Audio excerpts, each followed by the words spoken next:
Hello সবাইকে। তো আমাদের এখানে শুরু হয়ে গেছে পুষ্প কৃষি ও শিল্প মেলা। তো চলো দেখা যাক মেলায় কী কী এসছে।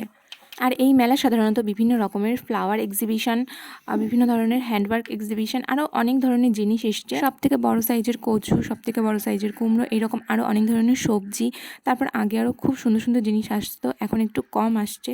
আর এখানে তোমরা বিভিন্ন রকমের ফুল গাছ থেকে শুরু করে প্রচুর রকমের আইটেমের গাছ তোমরা পেয়ে যাবে। কমলালেবু গাছ আর তাছাড়াও আদার্স অন্যান্য প্রচুর রকমের গাছ এখানে পাওয়া যায়। আর সোনার জল করা যে গলার হারগুলো সেগুলো পাওয়া যায়। এছাড়াও মেলাতে প্রচুর রকমের জিনিস এসেছিল, অনেকে পিঠে বানিয়েও বিক্রি করছিল, ওটাও এক ধরনের শিল্প বলতে পারো। তো প্রচুর রকমের জিনিস এসেছিল এখানে অনেক বড় স্টেজ করা হয়, যেখানে বাচ্চাদের লোকনৃত্য, রবীন্দ্রসঙ্গীত, গান, নাচ, নাটক শুধু বাচ্চাদের না বড়দেরও হয়। তো ভীষণ ভালো। তোমাদেরও যাদের বাড়ি একটু দূরে তারাও এসে দেখো, নিশ্চয়ই ভালো লাগবে এই মেলাটা।